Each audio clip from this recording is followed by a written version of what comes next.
Today's presentation is on sidewalk safety and risk management. And this is one of those challenging subjects that's really not unique to local government agencies, but it's a lot more exposure than you may have with other organizations that are out there. And we've got to be aware of this subject and really do some work to ensure that we don't have major losses associated with it. Over the years, we've had significant losses that in a lot of cases didn't need to happen.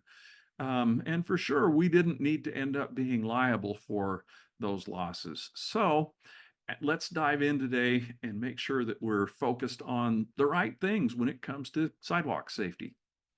Well, here's the outline. Today, we're going to talk about the goals of what we're trying to do, what public rights of way are, what is sidewalks, how do they fit into our overall organization, the liability, how we get into trouble with sidewalks, how to build an effective program that, one, prevents injuries, prevents incidents from happening, and two, if something does go wrong, puts you in a position to be able to be defended by yourself or by the trust to help you avoid the losses that may come along with these things. Well, we have a kind of a concerning trend that has happened around the country. Over history, we have had pedestrian fatalities going down. The number of people died, killed along our streets and roads has gone down and down and down until about 2009. And then we found an inflection point. And at that point, they started rising again.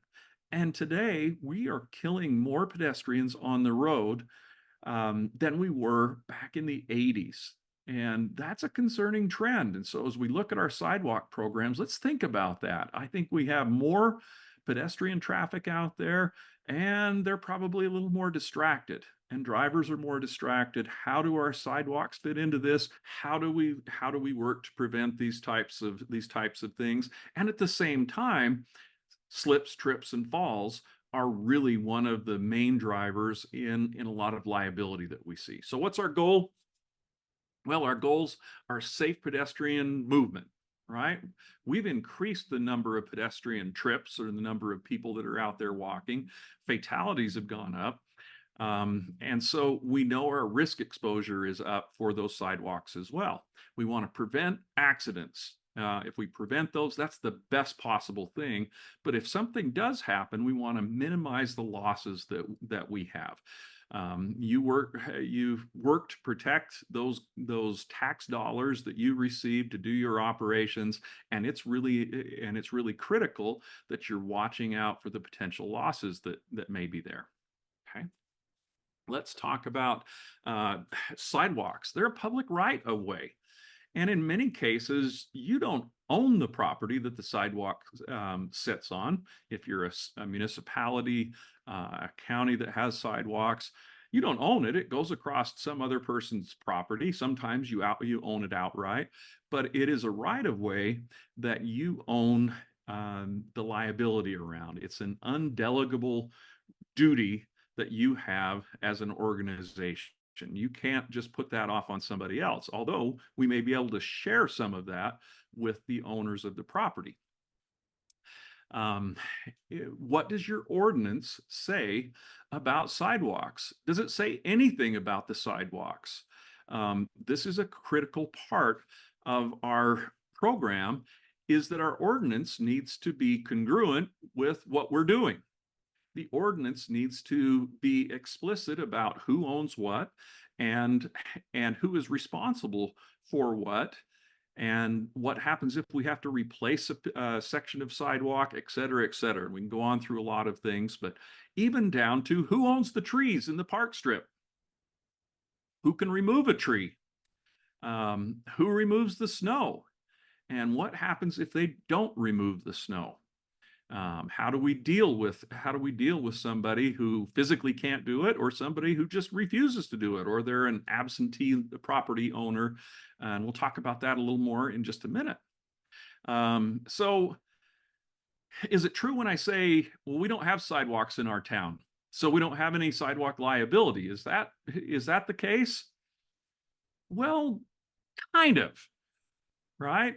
If I don't build that facility, then I don't necessarily incur that duty. However, if I have a sidewalk somewhere that leads to a very unsafe area and we stop having a sidewalk, well, that could be problematic as well. And so we've got to look at our communities and what kind of liability we're taking on when it comes to that. But if you have sidewalks, you own the liability. Now, we can delegate some of that to the property owner and have an ordinance that says each property owner is responsible for clearing the snow in front of their house or their business. But at the end of the day, if it doesn't happen, it really comes back to the local government agency that owns, quote unquote, owns that right of way, and so they have that undelegable duty to ensure the safety of that. We may also have in our ordinance that the property owners are responsible for repair or replacement of those sidewalks. But once again, we own that undelegable duty to ensure that they have a safe path of travel there. Okay. Anything on that, Jeff, that you wanted to say? Thank you, Jason. Yes, I do. So the way that really works is based upon Supreme Court law. Public entities have a non-delegable duty to maintain sidewalks. Many public entities have those ordinances that Jason mentioned. You're responsible to clear it. You're responsible to contribute or pay all of the cost of the replacement. What that means is when it comes down to a liability case, you have responsibility, but you can, we as your insurers and your defenders will put the other party on notice in the case, and we'll say this much of the liability goes to them. So we'll try and get the jury to agree that it's yes, we did all we could by letting the homeowners or the businesses know that they have a responsibility to clean sidewalks, and so we're giving them 70% of the liability or 90%. We'll probably push towards 100%, but that really comes back to what the jury thinks, because the plaintiff's attorney is going to come back and say, oh yeah, sure, that makes sense, but still you have a non-delegable duty to maintain that. But that's how it works in a lawsuit, is we would just allocate some of the liability to the adjacent property owner. And I'll just make one little comment too here as far as that goes. We need to remember that if you as an organization have purchased land for a future development, or you got it in a tax sale, that's all yours at that point in time. And so those locations, even though there's nothing there, it might be a vacant lot with a sidewalk next to it, that's part of your maintenance responsibility, both in terms of the condition of the concrete as well as clearing snow and ice. Awesome. Thanks, Jeff. And great segue into the next topic we're going to talk about. Well, what about state roads? You may have a UDOT facility going through your municipality, through your county, and UDOT takes care of the maintenance of that road. They clear the snow, they do all of that. But what about the sidewalks? Well, the state legislature has been very clear on that, and state code is very clear. It says maintenance responsibility for park strips and sidewalks, including that portion of the pedestrian access ramps behind the curb, belongs to the local government. Replacement and upgrading as part of road improvement projects may be done by UDOT. So in state code, it's very clear you own the sidewalks on the side of state roads. We've had situations in the past where there was some confusion over that, and the local government agency didn't realize that they were responsible for it, and they're like, man, why is UDOT not doing their job? They never clear the sidewalks, they let the weeds grow and all of that. Well, lo and behold, we have an incident that happens there, and it becomes very clear that the local government agency was responsible for that. So as Jeff said, make sure you know what you own. Alleys, small streets, back streets, and what Jeff said, maybe you get something because of a tax sale. A piece of property becomes yours. Well, you own the liability for that specific place. And be very careful how you zone things and what you take possession of. Um, we've seen situations where a homeowners association dedicated or defaulted in some way, and the city ends up with ownership of facilities that can get you into trouble. So that's a whole other webinar discussion there on what we own, but just know what you own and realize that there are some duties that you incur by owning property, or even the right of way over a property or a piece of property. So liability, basically, we have a duty that we've talked about. It's a non-delegable duty that Jeff said, to maintain and clear the snow, whatever goes along with the sidewalk. We have a duty. If we breach that duty and somebody is injured as the proximal cause of that breach of our duty, well, we can have liability.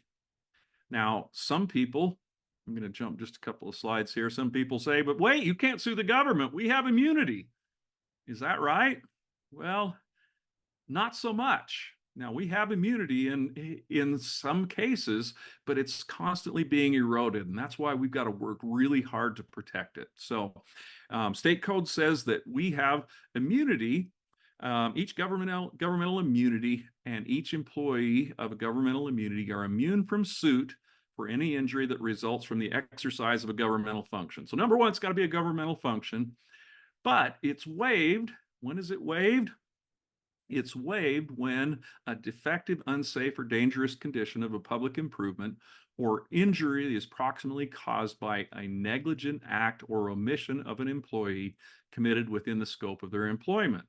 So that's where governmental immunity stops, is if we are negligent in our duties. We need to be reasonable and prudent about the things that we're doing, and show just care, or a reasonable care in doing our job and taking care of our duties. Now, here's a slide here that's just, this is a terrible slide because it's got a lot of stuff on there, but it talks about this specific thing. So if you're watching this on YouTube, you can stop it and run through that, but I'm not going to take the time. So, have we met the standard of care as it pertains to our duty to our residents or people using our facilities? Well, what is the standard of care? What is a safe sidewalk? Well, there are standards that are available. The Federal Highway Administration has standards. The ADA has standards that says what a trip hazard is. It's a 1/4 inch. Anything greater than a 1/4 inch is a trip hazard. There are also other organizations out there. The American Association of State Highway and Transportation Officials have the Green Book, and it is something that they've worked together to build. This is the accepted standard for designing streets and roads and sidewalks. These are for rights of way, and so our sidewalks need to meet those standards. That's what that's what we're going to follow. There's also case law. And that's what Jeff talks about as well. We've lost on this, or another organization has lost based on some finding in a court, or a Supreme Court. And so that can be the standard that we're required to follow, and that changes over time. That's really a moving target. Okay. Just to point that out, a couple of cases going back to 73, Utah Supreme Court said city isn't liable for snow and ice unless they're negligent in that removal. That was a pretty clear decision until 2013, when Salt Lake City had an issue with have to remind me, Jeff, it was a trip and fall, I believe, wasn't it? It wasn't a slip and fall, it's a trip and fall. And this was Kerr versus Salt Lake City. And what the finding was from that, they said the city did not act quickly enough when an unsafe condition was brought to their attention. And you say, what is quick enough? Well, in this case, it was 1 week from their notification to where the incident happened, and Salt Lake City lost. This was one of those major cases, and I don't know if Jeff wants to opine on this, but this was a big case when it came to trip and fall injuries in the state of Utah. Yeah, I'll just say that it kind of makes sense, and 1 week was applied to this particular case, but that doesn't mean that's going to be the standard in all cases. It really is a reasonableness standard. It's what the court looks at. So if this uplift in the sidewalk, for instance, is outside of your library, you should know about that right away and take action. That could be putting it on a list for further or future repairs and painting it so that it's identified. But if it's in front of a home or somewhere far away from any kind of public infrastructure, they recognize that you're not out there walking those streets every week. And also, was it a busy sidewalk versus a less busy sidewalk? So in your plans for developing that you develop for your inspections as well as follow-ups to called in requests or concerns, you make those prioritizations, and that will help you in defending the case. So great point, Jeff. And so as we look, and we'll talk about this a little more as we do an inventory of our sidewalks and walking surfaces, a sidewalk in front of the senior center or a hospital or someplace like that, or just a place that has a high volume of traffic, is obviously going to be a higher priority than one that's in front of a residential home somewhere, that doesn't receive a lot of traffic. So. Okay, great. And Jeff already covered this, but some people say, well, don't people own some responsibility for their own actions?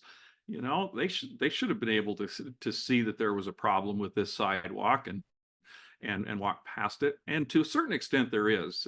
What Jeff's talked about, comparative negligence. We will try to argue that hey, they own a certain amount of this. They are a functioning adult with good eyesight and all of those things. They should have seen an open and obvious hazard.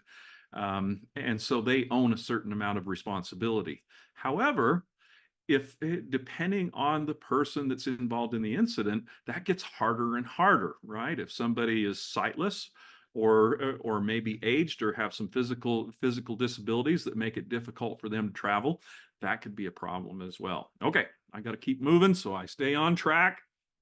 So to avoid lawsuits are going to happen, right? You can be sued for anything, anytime, but the question is, can we win? How do we avoid the losses? Well, we've got to be reasonable and prudent and be able to prove it. So what is our standard of care? Have a program, have a written program, evaluate our facilities. That means inspect. Failure to inspect is a great way that we lose our governmental immunity. If we're not out physically looking at our facilities and documenting what we find, that's pretty tough. If it isn't written down, it never happens. So let's get out and look at those things and take action when we find those issues. So here's a list of a safe sidewalk program, the real areas that will help us be successful. Written program, snow and ice removal, and I'm going to go through each one of these. Sidewalk inventory, ranking, priority system, hazard marking, visibility, repair and replacement, and how do we pay for it all?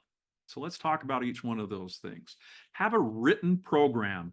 What does your ordinance look like? Do you have a written program regarding sidewalk replacement? What if a member of your community, a business, comes in and says, there's a problem with the sidewalk in front of my business, I want to replace that?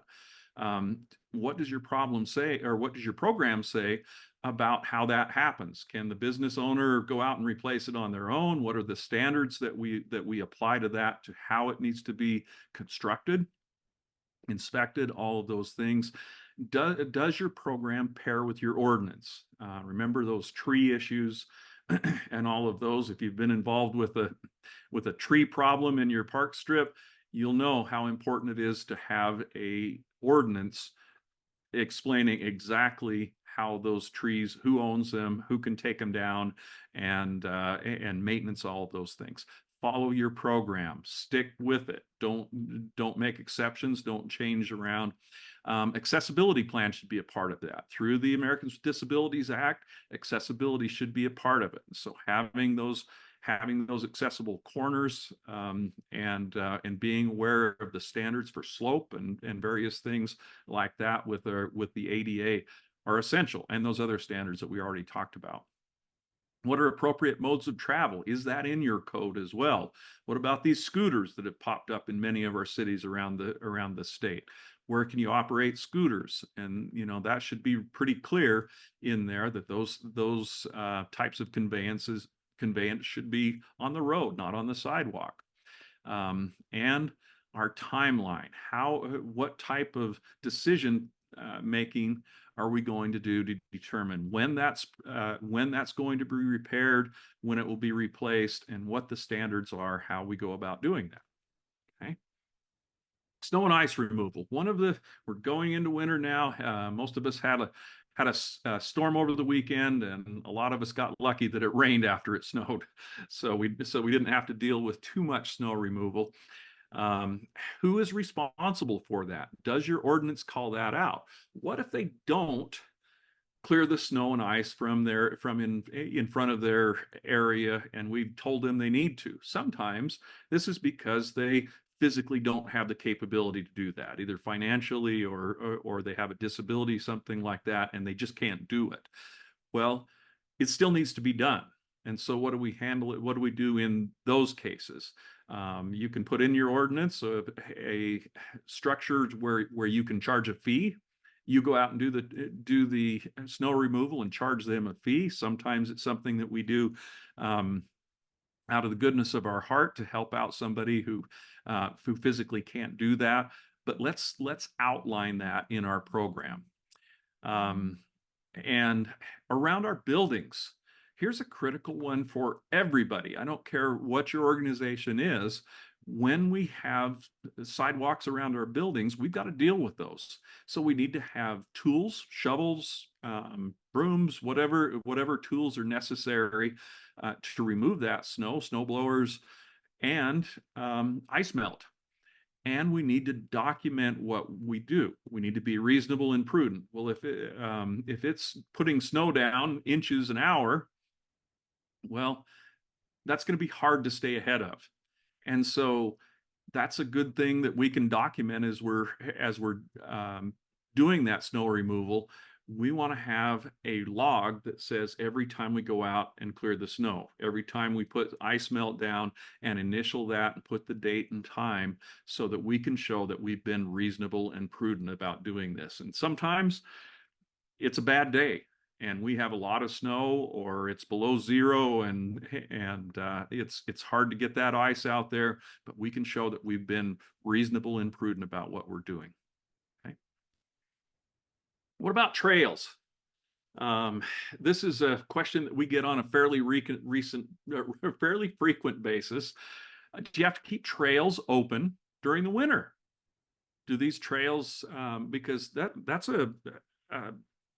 one of the wonderful parts of our communities is we build these nice trails where people can go out and recreate and just exercise. They're great things. Do we have to keep those open? Well, here's the answer to that. Well, let me get to the answer of it after just one quick thing. Let's be smart about design our trails to start with. Think of a trail more as a sidewalk and less of a mountain trail. Why? Well, when we start talking about slopes, angles, when we put things in the shade, they get slippery.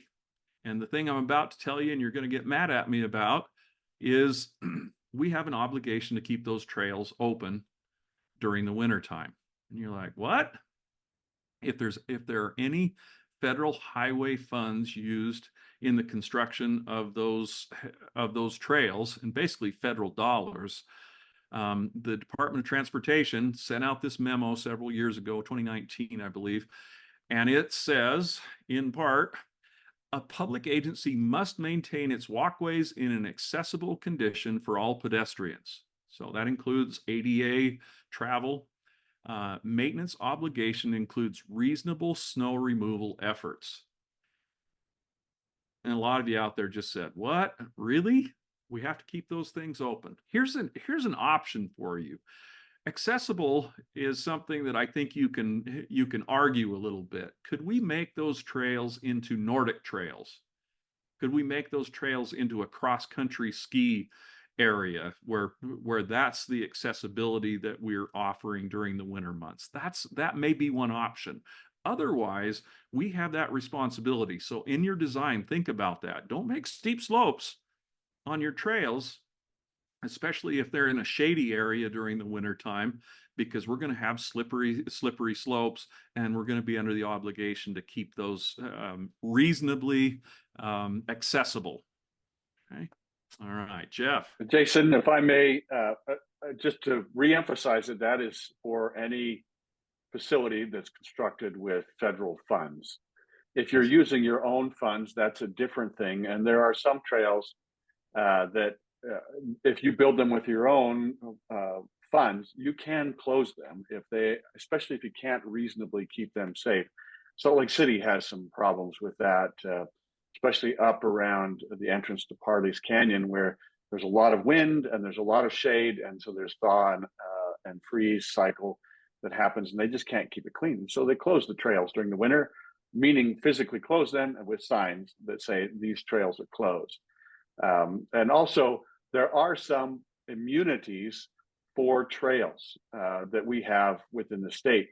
It doesn't apply necessarily as far as your maintenance responsibilities if federal funding's been used, but for liability, if you build trails, you'll want to take a look at what the law allows, but you should still treat them, if they're developed trails, paved trails, you should treat them like sidewalks and have them on your inspection and maintenance programs.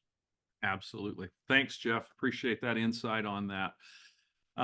So sidewalk inventory. Each of our organizations should have a sidewalk inventory, and that involves frequent inspections of the sidewalk.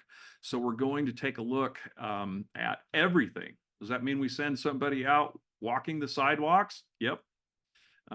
Physically taking an inventory and then prioritizing those sections. Come up with a condition, and it could be just a 1 to 4. A priority 1 is the highest, and that needs to be taken care of right away. And a priority 4 would be, yeah, it's good. We'll get to it. We'll get to it later if there anything that really needs to be handled there. Prioritize those sections, like we said, high hazards, high traffic, or at-risk populations should increase those sections on our priority scale. Condition categories: cracking, holes in the sidewalk, heaving, settling. So we get winter conditions, and freeze thaw will cause an uplift where we can have a trip hazard. Spalling just basically means the material is breaking up and flaking away. And then drainage issues or protruding objects from there that could be a trip hazard. We'll talk about each one of those. So priority on condition. If I've got a 2-inch uplift or more, that's high priority. That's an extreme risk. We need to handle that right now. In between, we have others, but remember, a 1/4 inch, anything greater than a 1/4 inch is a trip hazard under the ADA. And so that, and also under case law as well, that's the standard that we're going to be held to. But we can't fix everything tomorrow, right? We can't fix everything today. So we've got to think about what priority we have there. So of course, those 2-inch plus, we've got to get those on a list and get those taken care of as soon as we possibly can. All right, we'll talk about condition spalling. As we look at this, these are just some, these are not an absolute standard, but as I look through the body of information, this was as close as I came to a standard. If you've got greater than 50% spalling over a panel, well, that is an extreme risk and something we need to put on our priority 1, and on down through. Drainage, similar. If I've got puddles that are going onto the roadway or causing damage to the sidewalks or ice buildup, well, that's going to be extreme risk all the way down to I can have a little puddling here or there, but we're going to prioritize those.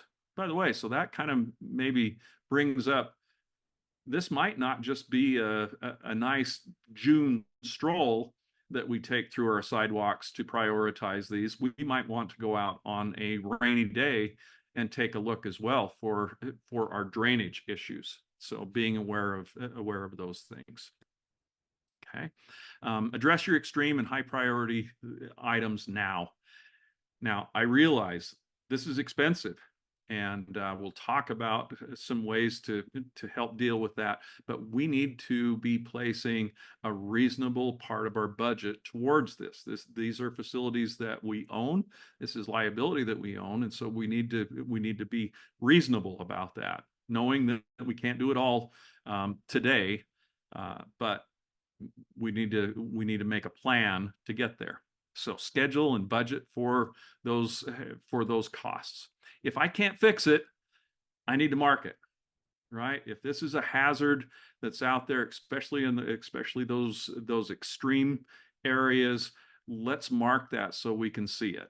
We want to make sure that it's open and obvious. There's a hazard here. And so the average person can identify, hey, there's an issue there. I better be careful around it. So high visibility paint, yellow's a great color for that, because it stands out against in low light and against the object that it's on. Jeff. Jason, if I could just make one clarification from what you said, even if you can fix it and you're planning on coming out within the next several days to fix it, if you're there, you identify a problem, paint it. Paint it. Paint it right then. Mark it. Yeah, when you identify it, mark it. So that and thanks, Jeff, for clarifying that. Yeah, absolutely. As you were doing your inventory, there should be a can of spray paint that goes along with that. And you can make it pretty. You can make nice crisp corners and all of that. That one that I showed was not the prettiest, but let's make it visible.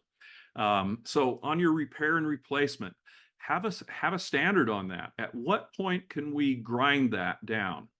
At what point is it too much of an uplift where we can't physically grind it anymore to make it safe? Who pays for that? Can we charge the property owner for that replacement if they refuse to do that? Remember, go back to your ordinance on that. And grinding can be a suitable repair. Lifting can be another way. They have technology now where if a section has settled, they can go in and lift that up and level it up. It's not perfect. We get freeze thaw, it's probably going to be maybe off a little bit again. Let's go. So paying for it all. Whoops. Oh, tree. Boy, I jumped a little bit. Trees cause problems. And so part of our plan for our park strips should be what are appropriate trees to plant in those park strips. And I know that's not the most popular thing in our cities to tell everybody these are the only trees that you can have in those park strips, but we'll avoid a lot of problems. If we start planting cottonwoods or willows in those park strips, it won't be long before our sidewalks are in an unusable state. Jeff. That also includes sewer and water problems that we avoid. Absolutely. Absolutely. And I love cottonwoods and willows. Don't get me wrong. But they're not appropriate around sewers or sidewalks. Okay. All right. Next, paying for it all. We need to establish a reasonable timeline to be able to defend ourselves. Remember, reasonable and prudent. We can have a shared cost with property owners, and many of you out there have a program like that outlines how a resident can repair. They come in, hey, there's a problem with my sidewalk, and you say we've got a sidewalk replacement program. You need to pay 50% or whatever your ordinance says, and then make that work. If it's a state road, a state facility, a UDOT highway, UDOT has a program called the Safe Sidewalks program, and they will pay 75% of that. There's a 25% local government match. Now, I know there are some qualifications that go along with that, so don't call UDOT and say, send me my money. You have to go through their program and meet those applicable standards to be able to get that money. But definitely contact UDOT, and you can just type that into Google, UDOT Safe Sidewalk Program, and it'll pop right up. And it must be adjacent to a state highway. So that money is only for those roads that are adjacent to those. Okay, so after all of this, some of you might be a little frustrated out there going, man, this is how do we do all of this? How do we pay all of the money to, we've got dozens or hundreds of miles of sidewalks, depending on the size of your organization. How do we handle that? A lot of our facilities are in bad condition. Well, there is one route that we have to help to defend us. This is a way that we can avoid waiving our governmental immunity, but we've got to be an active participant in it. And this is called discretionary function immunity. And you say, what the heck is that? Well, here's what it is. A local government agency or a governmental agency in the state of Utah retains governmental immunity if the injury arises out of the exercise or performance or the failure to exercise or perform a discretionary function, whether or not the discretion is abused. And you say, well, what does that mean? That sounds like legalese to me. And it is.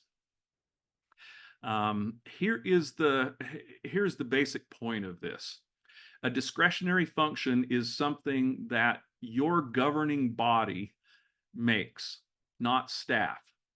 The governing body makes a deliberation, a decision about things. So here's the point on sidewalks. You come in, let's say you're the administrator of your organization. Let's say it's a city. You're the city manager, administrator, and your public works department has gone out and they've done their assessment and they prioritized sections of sidewalk. And I have a list. We've got this many feet of priority 1, or this many panels of that, this many priority 2, and on down the list. This is what it's going to cost to repair or replace those sections. And we may also have some professionals come in and give a review of that to your governing body. That's the key part of this. The governing body deliberates that and says, we have a limited amount of budget. We have a limited amount of dollars that we can place towards everything that we do. What is reasonable, and you make an informed decision about that and document those deliberations. Let me just hit a couple of things. I'm sure Jeff's going to want to jump in on this one as well. Discretionary decision, discretionary function. It was a little long there. So discretionary function decisions must be made by elected officials or officials in your organization. Sometimes they're appointed, but in those cases, it would be board members. It's your governing body, not staff. If a public works manager makes a decision not to do something, that is not something that we can defend you under discretionary function immunity on. It needs to be an informed decision. It needs to be, need to have data and information to help you or to help your governing body make that information. So that may be an expert come in and testify to your governing body on what they should do, what the costs may be, all of those things. And it needs to be documented. What was the data that you were using? Now these could be minutes, meeting minutes. It could be a handout that came from the experts. What were the deliberations that you had, and how do you justify what decision that we made? We're going to place X number of dollars in, and we're going to replace this amount of our priority 1s. Priority 2s, we're out of budget, and you justify that and say why you did it. All right, Jeff, I figured he'd probably want to say something about this. Yes, thank you, Jason. I appreciate that. Let me just back up a little bit and I'll be quick about it. The Governmental Immunity Act provides immunity for governments across the board. And then it takes that immunity away for certain things. One of the biggest ones that we're always involved in is negligence. If you are negligent, then you're not immune. The way to get past negligence is by doing these inspections, identifying what your risks are, where the priority risks are, feeding that information to your officials. It takes that level of documentation to rise up to being able to be immune again, but also that's the best way to manage all of your resources. And this works not just for sidewalks, it's for your parks equipment, it's for your buildings, any major capital improvement list that you've got. Apply this same thing, Stormwater. give your elected officials a good reason to prioritize the funding, and then you've got protection as well as a well-managed program. So it all kind of fits very well together. Yeah. Yeah. And so Also, along with Jason, just a reminder that Heather White did a presentation on this in 2022. So there's another webinar you can go back to specifically on discretionary function immunity. Yep. Go to our YouTube channel, and in the middle there's a little magnifying glass. Click on that and search for discretionary function immunity, and you'll have Heather did a deep dive on this as well. So really good stuff. One thing is, you were talking about that, also your flood control or stormwater.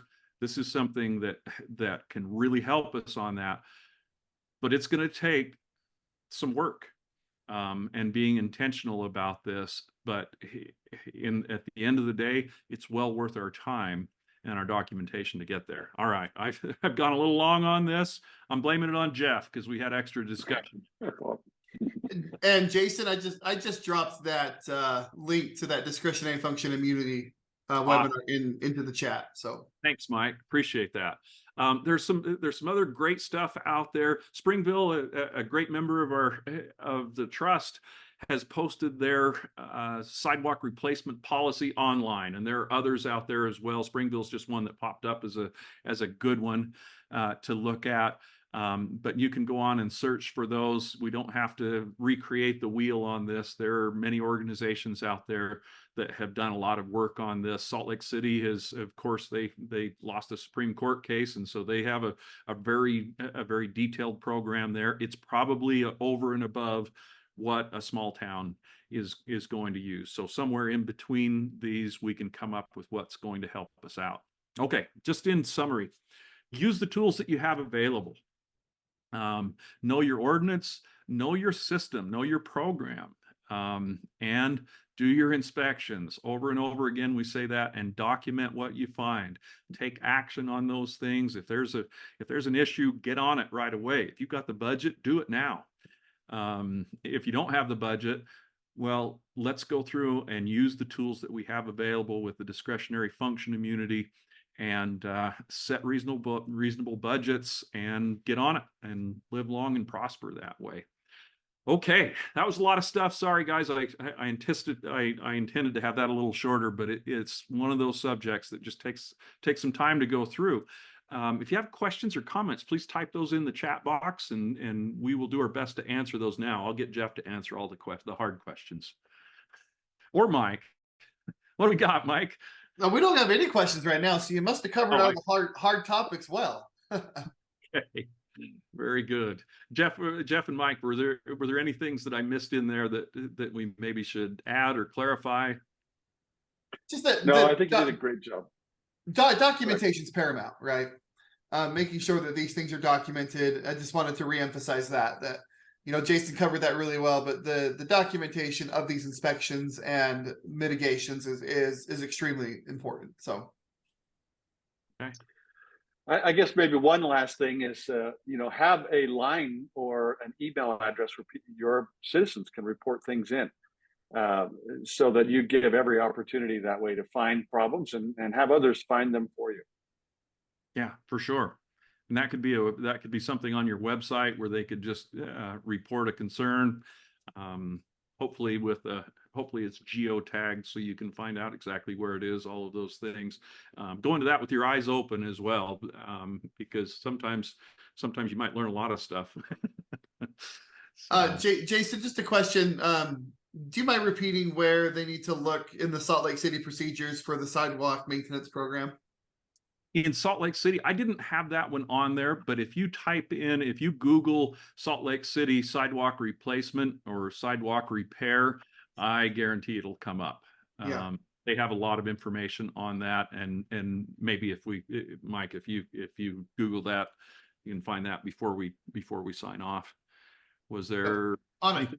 And another question, just if this presentation will be made available via YouTube? Absolutely. Yeah, it'll be up on the site. Yeah. And I can send out the slides to everybody that signed up for the presentation as well. We'll just put those in the PDF and send them out. It'll probably be a little worse resolution because we have to make it small to email it, but but we can definitely share that information with you. So, anything else? The Salt Lake City thing is in the chat now, so you can grab that. That links right to their program as well as their city ordinances on it. So. Okay. All right. Thanks so much for putting up with me for 50 minutes today.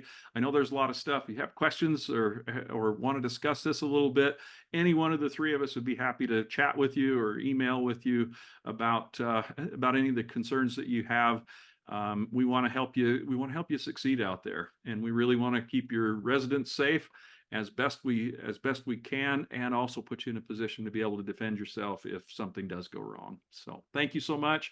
Have a safe day. Thanks, everyone.